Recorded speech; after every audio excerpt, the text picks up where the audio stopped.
স্বৰচিত কবিতা পাঠ বসুমতী। কবি শ্ৰী আনন্দ চন্দ্ৰ পাঠক। বসুমতী। বসুমতী আই তুমি জীৱমাতৃ পালিছা জীৱ চাৰিমুঠি, যাক জীৱা লাগে দিছা তুমি তাকে মাতৃত্বৰ হৈ অধিকাৰী। উৰণ বুৰণ গজন গমন সবাতো জগোৱা খাদ্য, তোমাৰ পৰশে জীৱ জগতৰ আনন্দ অনবদ্য। তোমাৰ বুকুতে যত উৎপাদিত শস্য ফল মূল আদি, জীৱৰ সঞ্চাৰ সৃষ্টিৰ ৰহস্য কৰিছা পালন তুমি। তোমাৰ বুকুৰ জলধাৰা জীৱে কৰিছে অমৃত পান, জল অবিহনে নাথাকে সৃষ্টি নৰহে জীৱৰ প্ৰাণ।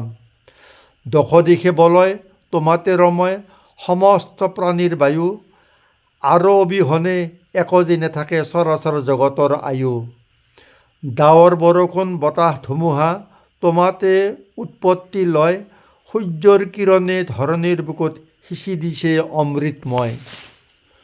প্ৰকৃতি দেৱীয়ে সজাইছে ধৰণী, ফুলে ফলে জাতিষ্কাৰ, জীৱ আছে তোমাত বংশ বিস্তাৰী, বসুন্ধৰী কৰি চমৎকাৰ।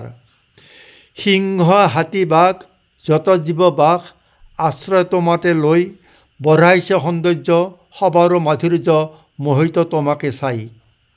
ওখ তৰু বৃক্ষ যত পক্ষীগণ লভিছে আশ্ৰয় তোমাত, সুমধুৰ ধ্বনিৰে কৰিছে জীপাল মন প্ৰাণ হৰিছে সবাত।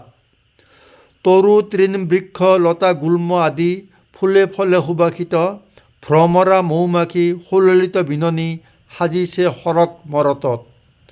পৰ্বত পাহাৰ জান জুৰি নিজৰা